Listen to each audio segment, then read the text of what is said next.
কৃষ্ণ বলি চলন দ্বিতীয় কীৰ্তন। ত্ৰাহি হৰি পখিলো পাৱে উপায় পৰমানন্দ দিয়া নহে সংসাৰ তাপে আৰু মুৰহিয়া।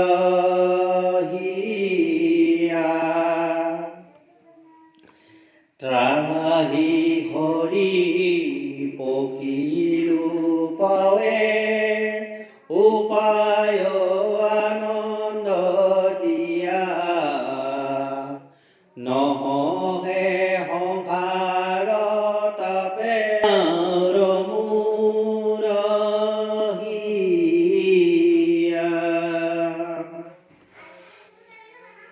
কৃষ্ণ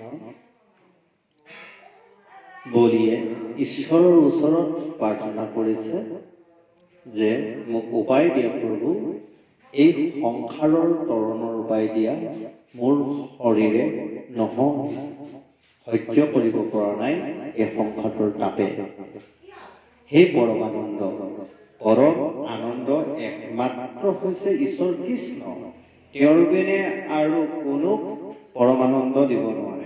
সেয়েহে কৈছে একমাত্ৰ ঈশ্বৰ কৃষ্ণৰ নামতহে পৰমানন্দ আছে।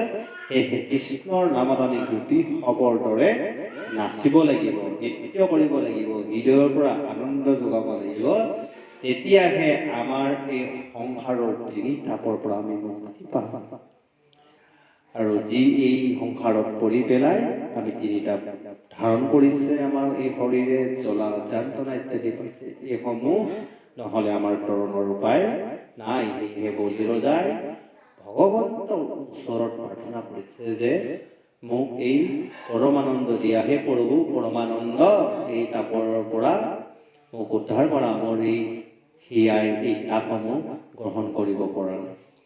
আমি প্ৰতিজন মানুহে একো একোজন বলি, আৰু এই সংসাৰত প্ৰতিজন মানুহেই আমি, প্ৰতিজন লোকেই আমি এই তিনি তাপৰ কবলত পৰিব লগা হয়। আৰু এই তিনি তাপৰ কবল আমি এতিয়া গম নাপাওঁ। যেতিয়ালৈকে যৌৱন কালত আসক্ত শক্তি ৰস যেতিয়া আমাৰ বিশাল হৈ যায়, যেতিয়া আমাৰ শৰীৰত দুৰ্বিধন দুঃসাহৰূপী ভাৱনাসমূহে বিৰাট ৰূপ লৈ অসুৰ শৰীৰত বাস কৰি থাকে, সেইসমূহ আমাৰ কেতিয়া হয়? দ্বাপৰ যুগত। দ্বাপৰ যুগত দুৰ্বিধন দুঃসাহন ইত্যাদি অসুৰবোৰ আছিল, মানে বিধ্বংস শক্তি, অসুৰৰ শক্তিয়ে ভৰি পৰিছিল ধৃতৰাষ্ট্ৰৰ শৰীৰত। তো সেইবোৰ হৈছিল দ্বাপৰ যুগতহে সেই শক্তিবোৰ আছিল। গতিকে এজন মানুহৰ দ্বাপৰ যুগ বুলিলে দুখন পদৰ যুগ। তাক বুজাইছে দুখন পদৰ যুগ। যেতিয়া যৌৱন কাল আহে, যৌৱন কালৰ সময়ত এজন মানুহৰ শৰীৰত এই আসুৰিক তামসিক কামসিক ইত্যাদি ভাৱসমূহে বেৰি ধৰে। তেতিয়া তেওঁ শৰীৰত বল শক্তিয়ে পৰিপূৰ্ণ হয়, আৰু সেই বল শক্তি পৰিপূৰ্ণসমূহ মায়াৰ কবলত পৰি সেই বল শক্তিসমূহ আমাৰ দুৰ্বিধন দুঃসাহন ৰূপেৰে মানে লোভ অহংকাৰত পৰি তেনেকৈ সি বৃদ্ধি পাবলৈ ধৰে।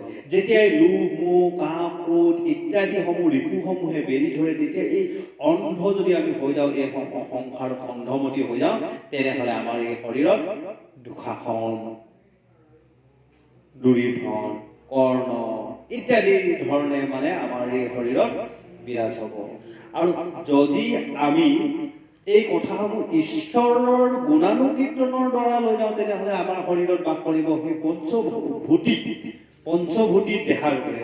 পঞ্চভূতিত এইসমূহ আমাৰ কৰ্ম এদিন মিলি যাব। যেতিয়া আমাৰ শৰীৰত ভাৱ হ'ব, তেতিয়া আমি সদায় পঞ্চভূতিক যোনে চলাইছে তেওঁৰ ওচৰত সদায় আমি অৰ্পণ কৰি সৰু হৈ থাকিব লাগিব। আমি সদায় সৰু হৈ থাকিম। সেইকাৰণে অৰ্জুন পঞ্চপাণ্ডৱ অৰ্জুনতে সদায় সৰু হৈ আছিল কৃষ্ণৰ চৰণত। কৃষ্ণ তোমাৰ চৰণ বিনে আমি চিন্তা বেলেগ আমি চিনি নাপাওঁ।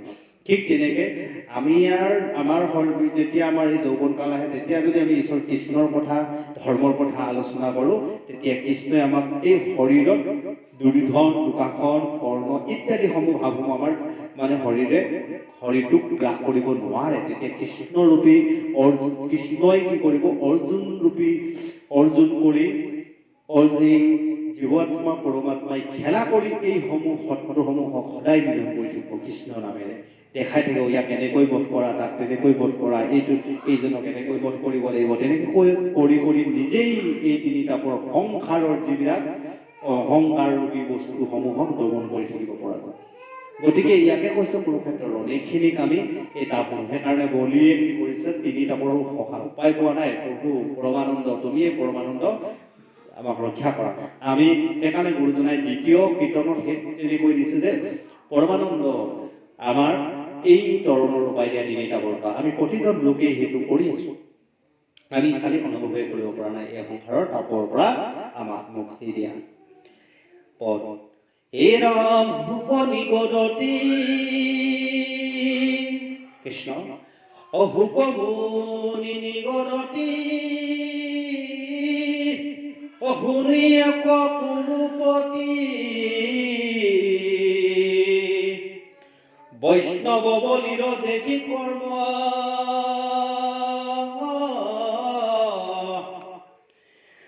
বাড়া বাড়া নৃত্য বহন কৰে হেন আলোচন কিনো বিপৰীত ভৈল ধৰ্ম।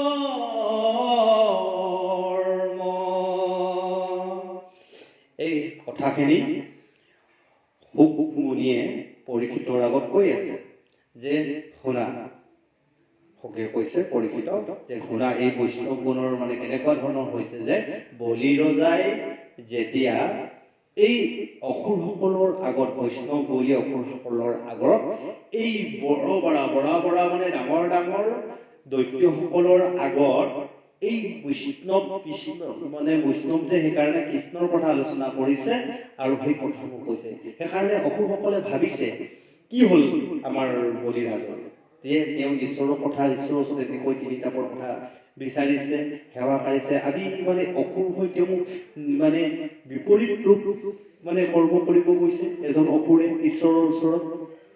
তেনেধৰণে মানে অসুৰসকলে মানে আলোচনা কৰিছে যে আমি প্ৰতিজনে এজন এজন অসুৰ, আমাৰ কি হৈছে আমি ঈশ্বৰ কৃষ্ণৰ ওচৰত যেতিয়া অৰ্পণ কৰিছো, বলি হৈছো, ত্যাগ কৰিছো নিজৰ এই মনৰ ভাৱনা হওক, তেতিয়া আমি মানে আমাৰ এই বলিৰূপী যি আখৰিক ভাৱনা আমি বৈষ্ণৱ ঈশ্বৰৰ চৰণত যেতিয়া অৰ্পণ কৰিম তিনি তাপৰ পৰা উদ্ধাৰ কৰা, তেতিয়া এই বাকীসকলে চাই পেলাই আহে যে আমাৰ নিজৰ জীৱনটোক আমি অনুভৱ কৰিব নোৱাৰো, কিন্তু বেলেগবিলাকে হাঁহি পেলাই কয় বা এইটো কি হৈছে, এতিয়া এই কৃষ্ণ ধৰ্ম ল'ব সময় হ'ল জানো, তেওঁ কৃষ্ণ কথা পাতিব সময় হ'ল জানো, বয়স হোৱা নাই ইত্যাদি ধৰণৰ কথাসমূহ আমাৰ ওচৰতো তেওঁলোকে ক'বলৈ ধৰে। ঠিক তেনেকৈ বলি ৰজাকো তেওঁলোকে কৈছে আমাৰ ৰজা কি হৈছে মূৰ্খ হৈছে, এনেকুৱা ধৰণৰ কথা কিছুমান আলোচনা কৰিছে। দৈত্যগণে আলোচনা কৰিছে তেওঁ দৈত্যৰ কৰ্ম এৰি পেলাই বিপৰীত ধৰ্ম কৰিছে। সেইকাৰণে আমাকো কয় কেতিয়াবা যে ইমান সৰুতে এইবোৰ ঈশ্বৰৰ নামত যাব নাপায়, ঈশ্বৰৰ কৰ্ম কৰিব নাপায়, এতিয়া সময় হোৱা নাই, এতিয়া এইবোৰ কৰিবলৈ সময় হ'ল নেকি। ঠিক তেনেকুৱা ধৰণৰ কৰ্ম আজিও চলি আছে, যিটো বলি ৰজাক দেখিছে ঠিক সেই কৰ্ম আমাকো দেখিছে যে সেই পৰম বৈষ্ণৱ বলি ৰজাই কিন্তু ঈশ্বৰ কৃষ্ণৰ কথা পাতিছে। এৰম ইটো মূৰ্খ দৈত্য ৰাজা এৰিলে ৰাজা কাজ সতুৰত সদায় লয় না আন নাই হৰি বিনে নাচে গাৱে ৰাত্ৰি দিনে কৰে কিনো গিৰিহত কাম কৰে কিনো গিৰিহত কাম।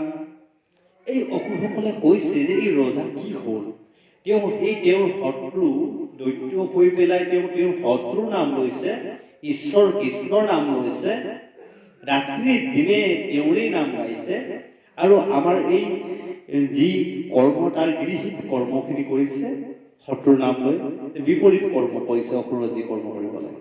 ভাবকচোন আজিও আমাক নকয়নে যেতিয়া এজন শিশু বা এজন লোক যেতিয়া বৈষ্ণৱ কৰ্ম কৰিবলৈ যায়, যেতিয়া ঈশ্বৰ কৃষ্ণৰ নাম ল'বলৈ যায়, তেতিয়া সকলোৱে কৈ এওঁ সময় হোৱা নাই, তেওঁ নিজৰ কৰ্ম এৰি পেলাই ঈশ্বৰৰ নামত কৈছে কৃষ্ণ কৃষ্ণ কৃষ্ণ, খালি ৰাতিয়ে দিনে কৃষ্ণৰ নামেই গাই থাকে, তেওঁ কৃষ্ণতে পগলা হৈ গ'ল। তেওঁ ঘৰৰ কৰ্ম কৰিবলৈ ঘৰৰ যিখিনি কৰ্ম আছে গৃহ কৰ্ম এৰি দিলে, নামঘৰৰ কৰ্ম কৰি গ'ল। নামঘৰতে লাগোঁতে ঈশ্বৰ কৃষ্ণ কথা পাতোতে সময় নাই আৰু কাম কৰিবলৈ সময় পোৱা নাই।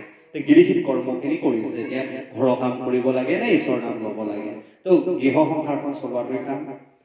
এই ধৰণৰ বহুতো কাম মানে দেখুৱাই সাজুবোৰ দেখুৱাব, কিন্তু আমাক ঈশ্বৰৰ নামৰ পৰা আঁতৰাই ৰাখিবলৈ চেষ্টা কৰিব, কাৰণ মায়াৰ ভাগৰ আমাৰ ঈশ্বৰৰ নামৰ পৰা আঁতৰাই বিচাৰিব। কিন্তু এই বলি ৰজাই নাচি আছে। ঠিক তেনেকে এজন লোকে এই বৈষ্ণৱ ঈশ্বৰ কৃষ্ণৰ গুণানুকীৰ্তন কৰি নিজক বৈষ্ণৱ কৰিব গৈ আছে, ৰাতিয়ে দিনে ঈশ্বৰৰ নাম লৈছে। তেওঁ কি মূৰ্খ হ'ল, এতিয়াই তেওঁ ঈশ্বৰৰ নাম ল'বলৈ আহিছে বুলি তেওঁলোকে কয়। যিসকলে ঠিক তেনেকৈ বলিক যেনেকৈ কৈছে তেনেকৈ তেওঁকো সেই লোকসকলেও ক'বলৈ ধৰে। এই ৰাম চাৰিল দৈতৰ নাতি, ভৈল বিষ্ণুকে ভিত্তি, জানা কপাইলে কণি বুদ্ধি, হৰি বুলি মৰে মাত্ৰ, নভৈল একোৰে পাত্ৰ, যে নভৈল সুখৰ আশুধি। সকলোৱে কৈছে বলি ৰজা বৈষ্ণৱ বুলি কি হ'ল, তেওঁ বুদ্ধি কি হৈ গ'ল, তেওঁ এইবিলাক এৰি পেলাই অকল হৰি নাম বিষ্ণুৰ নামকে ল'ব ধৰিলে, আৰু তেওঁ এই ৰজাৰ কৰ্ম এৰি পেলাই তেওঁ সেই ঈশ্বৰৰ নামতেই সুখ অনুভৱ কৰিব ধৰিছে, সেই ঈশ্বৰ কৃষ্ণ বিষ্ণুৰ নামতে তেওঁ ঔষধ পাইছে। কি হ'ল, সকলো মানে অসুৰবিলাক মানে আচৰিত হৈ গৈছে। তো সেইকাৰণে এজন বৈষ্ণৱ ভকতে যেতিয়া এই ঈশ্বৰৰ কথাসমূহ কয় তেতিয়া তেওঁলোকে আচৰিত পায়। সেইসকল লোকে যেতিয়ালৈকে ঈশ্বৰৰ নামলৈ নাহে, যেতিয়া এজন বৈষ্ণৱ ভকতে কয় কি ধৰণৰ কথা কৈছেও তেওঁ এনেধৰণৰ কথাই মানুহক মোহিত কৰি পেলাব। তেওঁলোকৰ মাজত এইবিলাক শিক্ষা দিয়া হয়, সেইকাৰণে তেওঁ যিকোনো মানুহক কথা ক'লে মানে সেই লোকসকল মোহিত হৈ যায়। সেই বুলি তেওঁলোকে আলোচনা কৰে যে তেওঁলোকক এইবিলাক প্ৰশিক্ষণ দিয়া থাকে, সেইকাৰণে তেওঁলোকে এনেকৈ ক'ব পাৰে যে তেওঁলোকে অনুভৱ নকৰে যে ঈশ্বৰ কৃষ্ণৰ নাম গুণানুকীৰ্তন কৰি থাকিলে দিনে দিনে হৃদয়েৰে এই কথাসমূহ যে ভাৱসমূহ প্ৰকাশিত কৰে। তেওঁলোকে প্ৰশিক্ষণ দিয়া হয়, কাৰণ তেওঁলোকে এনেকৈ ক'ব পাৰে বা ই আচৰিত, সেই বলি ৰজাকো সেইটো কথা কৈ আছে যে ঈশ্বৰ কৃষ্ণৰ বিষ্ণুৰ কথা কৈ আছে, কি মানে বিপৰীত ধৰ্ম হৈ গৈছে, এনেকুৱা ধৰণৰ কথা ক'ব আহিছে, এনেধৰণৰ কথা যে এতিয়াই তেওঁ মানে ল'ব পৰা নাই, এতিয়া শৰণ লৈ পেলাই তেওঁ ঈশ্বৰৰ কথা জানে নাজানে, মহাভাৰতৰ আমুকটো খণ্ডত আমুকটো কি পোৱা যায় বুলি আহি সুধি দিব, তেনেকৈ সুধিব। কিন্তু এওঁ তেতিয়া ক'ব নাই কি ঈশ্বৰৰ কথা পঢ়িছে, ইমান দেখুৱাইছে।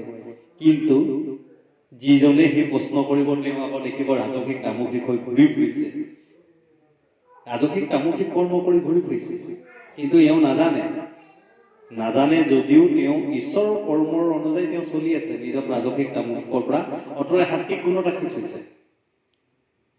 কিন্তু সেইটো তেওঁলোকে একদম নিজেই মই চব জানো তেনেধৰণৰ কৰিব, যে আমুক প্ৰশ্ন কৰি পেলাই বিভিন্ন ধৰণৰ কথা কৈ পেলাই পাজল কৰি ফুৰিব। অৰ্জুনহঁতেও কৰ্ণৰ লগত যুঁজিব পৰা নাই, ভীষ্মৰ লগত যুঁজিব পৰা নাই, কাৰণ তেওঁলোক গুৰু। তেওঁলোকে ভীষ্ম, কৰ্ণ, দ্ৰোণই তেওঁলোকে অৰ্জুনতকৈ বেছি ধৰ্মৰ কথা জানিছিল যদিও তেওঁলোকে কি কৰিছে, ঈশ্বৰ যিখিনি কৰ্ম কৰিছে সেইখিনি ঈশ্বৰ সদৃশ হিচাপে ধৰ্মত ব্যৱহাৰ কৰা নাই, অধৰ্মত ব্যৱহাৰ কৰিছে। ধৰ্মৰ কথা জানে, অৰ্জুন যুধিষ্ঠিৰতকৈ বেছি জানে যদিও তেওঁলোকে ধৰ্মত ব্যৱহাৰ কৰা নাই। কিন্তু অৰ্জুনহঁতে ধৰ্মৰ কথা কমকে জানে যদিও কিন্তু যিখিনি জানে সেইখিনি ঈশ্বৰৰ গুণানুকীৰ্তনৰ লগত তেওঁলোক সংযোজন কৰাইছিলে।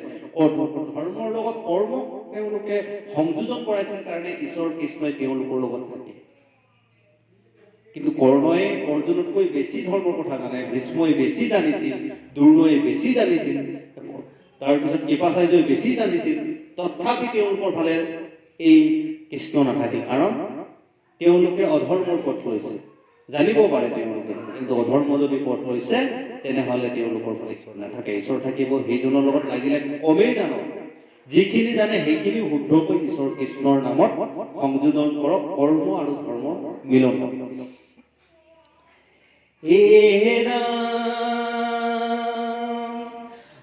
আকাশতে গলে ফাৰে যেন কালে কানে হুচিতাৰে সৰ্বদায়ে শুনে হৰি কথা কিবা কৰদহনাথ চাও আশা উঠি ঘৰে যাও হৰি নাম নুহুক বেঠা যেতিয়া সেই বলিৰাজে ঈশ্বৰৰ নাম তেনেকৈ লয় তেতিয়া সদায় তেওঁলোকৰ মানে কাণ ফাটি যায় অসুৰসকলৰ যে কাণ ফাটি গৈছে কি সদায় সদায় ঈশ্বৰৰ নাম এনেকে কিন্তু অনুভৱ নকৰে আমাৰ মাজত যেতিয়া এই আখৰিক ভাৱসমূহ থাকিব আমি একেটা কৰ্ম সদায় কেলে কৰিম এনেধৰণৰ মানে ভাৱ সদায় ইমান দিনে কৰি আছো আমি ফল পোৱা নাই তেনেকুৱা এটা ভাৱ জাগিত হয় আৰু আমি কৰিব নোৱাৰো কিন্তু আমি অনুভৱ নকৰো কিন্তু সেই সূৰ্যটোৱে সদায় ৰাতিয়ে দিনে একেটা কৰ্মকে কৰি আছে চন্দ্ৰটোৱে একেটা কৰ্মকে কৰি আছে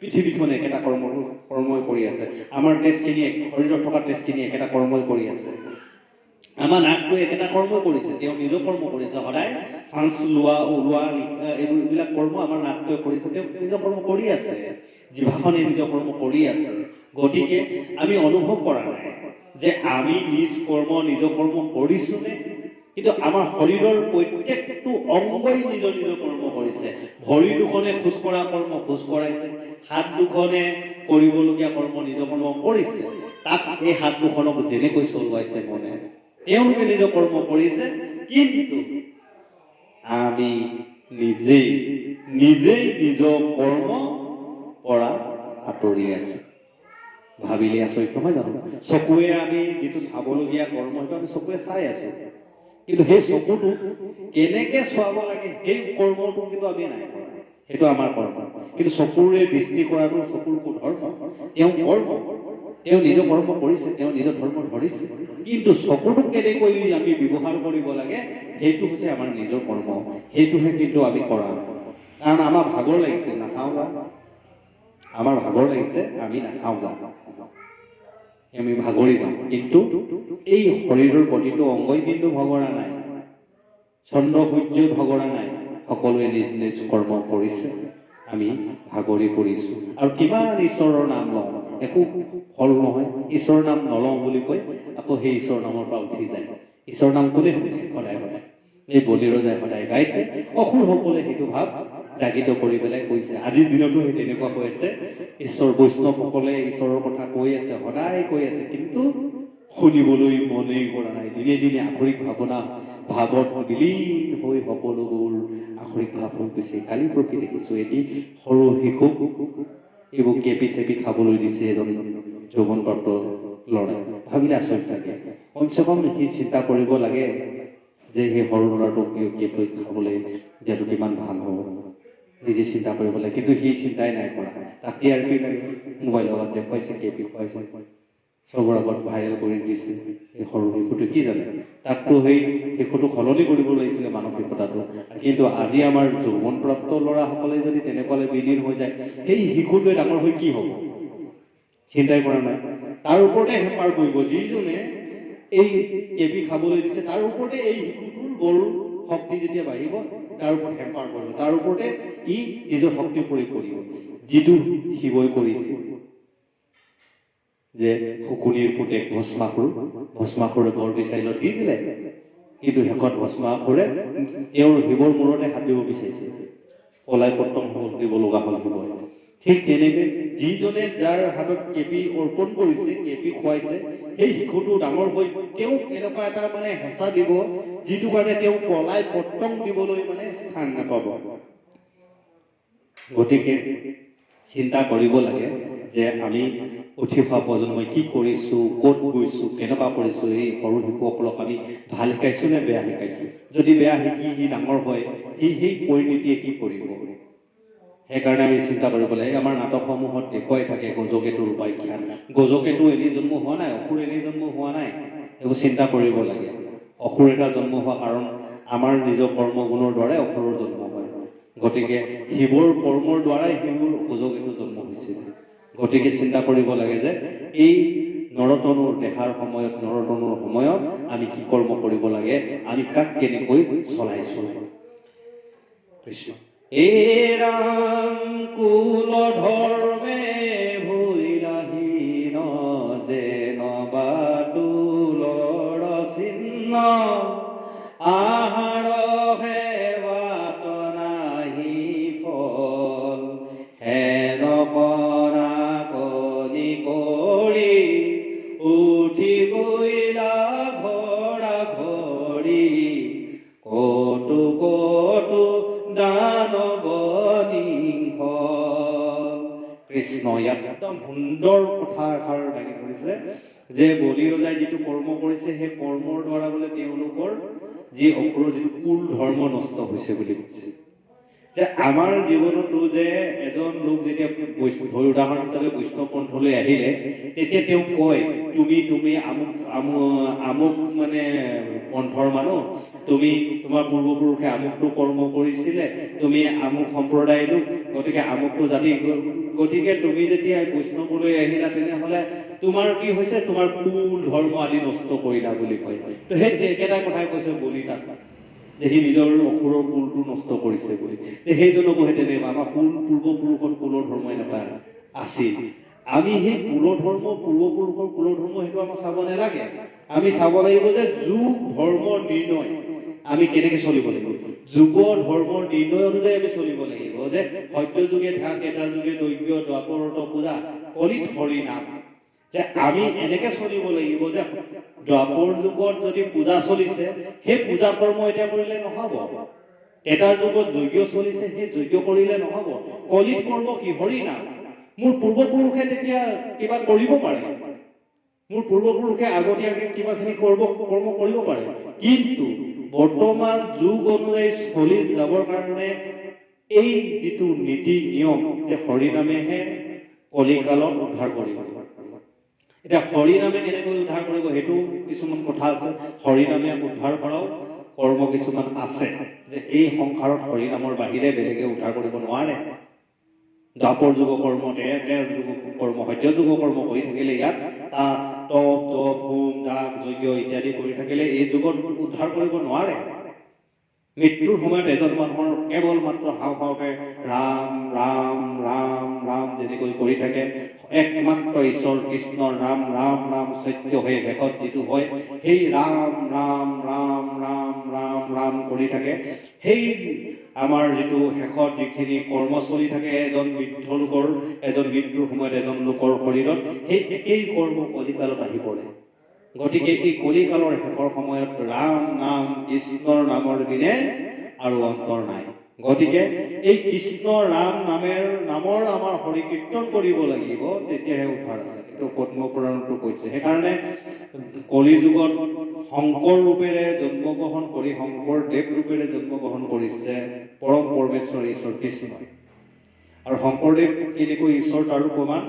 মাধৱদেৱে দি থৈ গৈছে যে ত্ৰিভুৱন বন্দন দৈৱকী নন্দন জু হৰি মাৰল কংস জগজন তাৰ নাম দেৱ নাৰায়ণ শংকৰ তাকেৰি অংশ যে শংকৰদেৱে যে পৰম ঈশ্বৰ সেই কথাষাৰ যে মাধৱদেৱে যে ঈশ্বৰ কৃষ্ণই যে অৱতাৰ লৈছে ধুনীয়াকৈ সেই কথাষাৰ আমাক দি থৈ গৈছে তাৰপিছতো আকৌ তেওঁ মাধৱদেৱে ঘোষাত লিখিছে শ্ৰীমন্ত শংকৰ হৰি ভকতৰ জানা যেন কল্পতৰু তাহান্ত বিনাই নাই নাই নাই আমাৰ অপৰ্ণ যে সেই পৰম ঈশ্বৰ কৃষ্ণ পৰম গুৰু সেইজন যে শংকৰ গুৰুৱেই এই বুলি তেওঁ বস্তু প্ৰকাশত দি থৈ গ'ল মাধৱদেৱে গতিকে আমি সেইকাৰণে কৃষ্ণ শংকৰ গুৰু হৰি নাম ৰাম ৰাম আমি তেনেকৈ গাওঁ গতিকে কৃষ্ণই হৈছে শংকৰ যে তেওঁ কলিকালত এই ৰূপেৰে জন্ম লৈ আৰু হৰি নাম কীৰ্তন কৰাৰ নীতি উদ্ভাৱন কৰি জীৱসমূহক তৰণৰ উপায় দিছে গতিকে হে নৰতনু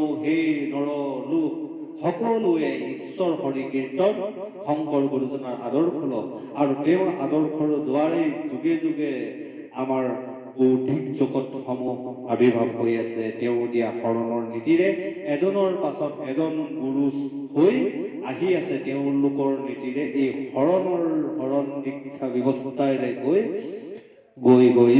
যুৱকসমূহক উদ্ধাৰ কৰাইছে। গতিকে হৰিনামৰ আশ্ৰয় লওক। কলিকালত হৰিনামে সেই শ্ৰেষ্ঠ হ'ব। সেইটোৱে হৈছে শেষৰ ৰাম নাম। তেওঁ সেই ৰাম নামেহে শ্ৰৱণ কীৰ্তনেহে পাৰ কৰিব।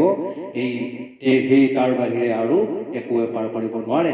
কিন্তু সেই কুল ধৰ্ম নীতি ইত্যাদিসমূহ পূৰ্বপুৰুষৰ কৰ্ম কৰি থাকিলে এই কলিকালত নচলে। কলিকালত একমাত্ৰ হৰিনামৰ বিনে আৰু শ্ৰৱণ কীৰ্তনৰ বিনে আৰু পাৰ হোৱাৰ ধৰণৰ উপায় নাই। কৃষ্ণ এই ৰাম শ্ৰৱণে আনন্দ কৰে, কীৰ্তনে পাতক হৰে, হৰি নাম মুকুতিদায়ক, পাতকে শুনিবেনে দে, যেন কিলাই কুবাই খেদে, দুষ্ট হঠ আধৰ্মী জনক। এই কি কৰিছে? যিসকলে এই কথাবোৰ শুনিবলৈ ইচ্ছা নকৰে, ঈশ্বৰ কৃষ্ণ সদায় আমি কিমান লৈ থাকিম, তেওঁ কথা গুৰুত্ব নিদিয়ে আৰু তেওঁ কি কৰিব, এজন কি কৃষ্ণ কথা ক'ব আহিছে, তেনেকুৱা ধৰণৰ কথা আহি পৰে। গতিকে তেওঁ কোবোৱা, খেদি দিয়া। আজিও তেনেকুৱা আছে, যিজন মানুহে ঈশ্বৰ কৃষ্ণৰ কথা বাৰে বাৰে কৈ থাকে, দোহাৰি আছে যে আপোনালোকে শুদ্ধ হওক, ঈশ্বৰ কৃষ্ণৰ নাম লওক, শ্ৰৱণ কীৰ্তন কৰক, কলিকালত তেওঁলোকে উদ্ধাৰ কৰিব। তেনেধৰণৰ বৈষ্ণৱসমূহ আজিও আছে, কৈ আছে, কিন্তু সেই বৈষ্ণৱক খেদি আছে। আৰু সেই বৈষ্ণৱৰ তেনেকৈ খেদা খাবলগীয়া হৈছিল। আমাৰ শংকৰ গুৰু ৰজাৰ হাতত খেদা খাই কোচবিহাৰ যাব লগা হ'ল। মাধৱ গুৰু তেনেকে খেদা খাব লগা হ'ল। আৰু মাধৱ গুৰুৱে নিজৰ ভনী জোঁৱাইকক হেৰুৱাব লগা হ'ল ৰজাৰ আদেশত।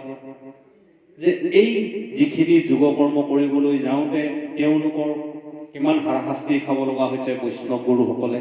ভাবিলে আচৰিত লাগে। গোটেই বৈষ্ণৱসকলৰ যি শৰীৰ মুণ্ড ছেদ কৰিব লগা হৈছে। ধেমালি কষ্ট হোৱা নাছিল এই হৰি গুণ গোৱা, ঈশ্বৰ কৃষ্ণৰ নাম গোৱাসকল।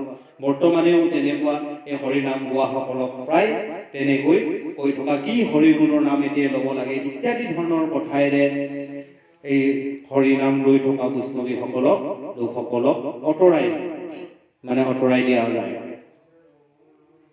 তেওঁলোকৰ কথা ধ্যান নিদিয়ে। কিন্তু যিদিনাই এই ঈশ্বৰ বৈষ্ণৱৰ গুৰুসকলৰ কথা নুশুনি উধাই ঘূৰি গৈ যেতিয়া অপমানিত হয়, কৰবাত ফচিব লগা হয়, তেতিয়া পুনৰ ঘূৰি চাই সেই কোৱা মানুহজনেই যে সঠিক আছিল বুলি। যিদিনা অঘটন ঘটে সেইদিনাহে তেওঁ গম পায়। কিন্তু আমাক আজি বৈষ্ণৱ গুৰুসকলে সদায় বুজাই আছে, কৈ আছে, সকলো ঠাইতে শুদ্ধ ৰূপেৰে কথাসমূহ কৈ আছে, কিন্তু আমি সেইবোৰ কৰ্ম কৰিবলৈ আগ নাভাৰোঁ। পৰম মংগল ৰাম নাম এইটো অনুপাম, বৈষ্ণৱৰ যাক শুনি তুষ্টি, দৈত্যগণ দুৰাচাৰে তাক কি শুনিতে পাৰে, উচুপি কি গৈল উঠি। এই দৈত্যসকলে বলিৰাজে যি ঈশ্বৰ কৃষ্ণৰ কথা কৈছে, বৈষ্ণৱ বলিৰাজে, তেওঁলোকে এই বলিৰজাৰ কথা শুনা নাই আৰু উচুপি তাৰ পৰা উঠি গুচি গ'ল। এইবোৰ কথা শুনে নেকি বুলি কৈ আঁতৰি গ'ল। আজিও তেনেধৰণে ঈশ্বৰৰ কথা কৈ থকা লোকজনৰ ওচৰৰ পৰা সকলো এতিয়া এইবোৰ শুনিবলৈ মোৰ সময় নাই বুলি কৈ আঁতৰি যায়। বলিৰুণে হাক দানৱৰ বিশেষাক, মাধৱৰে চকুৰে দেখি আছে, জলে যেন সূৰ্য কোটি বিশ্বম, বিম্বাদ বদে উঠি, ক্ৰোধে খেদি গলা পাছে পাছে। এই যে বলিৰজাই বাৰে বাৰে হাক দি আছে, তোমালোকে উঠি নাযাবা, শুনা ঈশ্বৰ কৃষ্ণ কথা শুনা। যেতিয়া ঈশ্বৰৰ কথা কৃষ্ণৰ কথা নুশুনি যেতিয়া উঠি যায়, তেতিয়া কৃষ্ণৰ সেই চক্ৰখনে সকলো চাই থাকে আৰু ঈশ্বৰ কৃষ্ণ চক্ৰখনে কি কৰিছে, যিসকল অসুৰে শুনা নাছিল তেওঁলোকক চক্ৰখনে খেদি লৈ ফুৰিছিল ক্ৰোধে। কাৰণ এই মায়াৰ চক্ৰৰ কালৰ চক্ৰত তেওঁলোক ভ্ৰমিত হৈ, এই অসুৰসকলে আজিও ভ্ৰমিত হৈ আছে। আৰু যিখিনি ঈশ্বৰ কৃষ্ণৰ কৰ্মৰ বিনে, যিখিনি মায়াৰ কবলৰ কৰ্ম কৰিবলৈ গৈ এই কৃষ্ণৰ চক্ৰৰ মায়া চক্ৰৰ পালত পৰি তেওঁলোকে জীৱনভৰ পস্তাই থাকিব লগা হয়, আজিও পস্তাই আছে। এই চক্ৰই এদিন, এই সময় চক্ৰই এদিন তেওঁলোকক নিধন কৰে। যদি বলিৰ কথা শুনিলে হয়, সেই অসুৰসকলৰ নিধন নহলে হয়। সেই ঠিক তেনেকৈ এই বৈষ্ণৱ বলিৰ কথা আজিও কৈ আছে। যিসকলে নুশুনে তেওঁলোকে তেনে এটা স্থানত পাবলগীয়া হয়। কৃষ্ণৰ কি কৰে ভৰে শুনিও সৰ্বজনে, থিৰ বুদ্ধি কৰি গুণ মনে, আজিকালি কৰি দিন গৈল আয়ু ভৈল ক্ষণ, যাইবে লাগে জমৰ কাৰণে। এতিয়া গুৰুজনাই কৈছে যে কৃষ্ণৰ প্ৰভুৰ গুৰুজনা শুনা, তেওঁৰ নাম শুনক। গতিকে মই কৃষ্ণৰ কিংকৰে কৈছো, মন স্থিৰ কৰা আৰু এই ঈশ্বৰ কৃষ্ণ নামলৈ আহা। নহলে আজি বা কালি কোনদিনা আমাৰ সময় যায় কোনো ধৰিব নোৱাৰো। আজি আছো কাইলৈ নাই। এই ক্ষণ সৰু ক্ষীণ আয়ু কোন সময়ত গুচি যাব কোনেও নহয়। বায়ুৰ লগত বিলীন হৈয়ে গুচি যাব এই আত্মাৰূপী বায়ুকণ। গতিকে যিকণ সময় পাইছে সেইখনতে ঈশ্বৰৰ নাম লোৱা। নহলে এই যমৰ যন্ত্ৰণা ভুগিবৰ কাৰণে যমৰ ওচৰলৈ পুনৰ যাবগৈ লাগিব। গতিকে সময় থাকোঁতে ঈশ্বৰ কৃষ্ণৰ নাম লোৱা। আমাৰ গুৰুজনাই, কৃষ্ণৰ কিংকৰ শংকৰ গুৰুজনাই কৈছে। তেওঁ ভাবকচোন, ইমান মহৎ পুথিখন লিখিলে আৰু নিজক শেষত কি কৰিছে, কৃষ্ণৰ কিংকৰ চাকৰ বুলি কৈছে। ভাবিলে আচৰিত। আমি কিন্তু তেনেধৰণৰ চাকৰ হবলৈ নোৱাৰো। যতে কহংসাৰ নয় হবে স্বপ্ন মায়াময়, অন্তকে শেষত আছে ধৰি, ভাৰতত জন্ম পাই বিলম্ব নোজোৰাই, সদায় ঘোষিও ৰাম ৰাম। যতে সংসাৰত আছে, এই সংসাৰত যিমান বিলাক তুমি আশা কৰিছা, ভাৱনা কৰিছা, সকলো স্বপ্নময়। সেইখিনি কৰ্ম হব নাপায়গৈ যিটো আশা কৰি আছে। সেইকাৰণে কৈছে যে পুত্ৰ দ্বাৰা ধন আতেখে ৰতি, সবাতো অধম হি পাপমতি। যিসকলে যে মোৰ পুত্ৰ খুৱাব, আমুক কৰিব তামুক কৰিব ইত্যাদি সমূহো নাথাকে। গতিকে আমি চিন্তা কৰিব লাগিব, মই কি কৰিছো, আমি হবে কি কৰিছো, আৰু এই সংসাৰত আহি মই কোন, এই কথাষাৰ চিন্তা কৰিব লাগিব। আমি হবে এই সংসাৰৰ কাৰণে, লোকসকলৰ কাৰণে কি নিশ্চয় হৈছো। গতিকে পুত্ৰৰ ধনৰ আশা কৰি যিসকলে থাকিব, সেইবোৰ হৈছে স্বপ্নময়। চব সপোন মই আমুকটো গোটাম তামুকটো গোটাম, চব সপোন হৈ থাকিব। কোন সময়ত কেতিয়া কোন যায়। গতিকে ভাৰতৰ বৰ্ষত জন্ম পাইছা, এই যে ভাৰত দেশত জন্ম পাইছা, ঈশ্বৰৰ নাম ঘোষিবলৈ পাইছা, যি ধন্য ধন্য কলিকাল, ধন্য ধন্য ভাৰতবৰ্ষ। গতিকে এই কলিকালত যিসকল ভাৰতবৰ্ষত জন্ম লৈছে তেওঁলোকৰ সমান আৰু পুণ্য আত্মা নাই। গতিকে ভাৰতবৰ্ষত জন্ম লৈ বিলম্ব নকৰাকৈ সদায় ঈশ্বৰৰ নাম, হৰিৰ নাম ঘোষি থাকা আৰু নিজৰ মৃত্যু তৰণৰ দিশে আগবাঢ়ি যোৱা। কৃষ্ণ জয় গুৰু শংকৰ। বলিচলনৰ দ্বিতীয় কীৰ্তন ভাগ আপোনালোকৰ সন্মুখত কিছু প্ৰয়াস দাঙি ধৰিলো ক'বলৈ। গতিকে যদি ভাল লাগিছে আপোনালোকে আমাহৰ এই কথাসমূহ যদি ভাল পাইছে, তেনেহ'লে আমাৰ হ'ব, আপোনাৰ হবে কৃপা কৰিব, দয়া কৰিব বুলি আশা ৰাখিলো। কৃষ্ণ জয় গুৰু শংকৰ।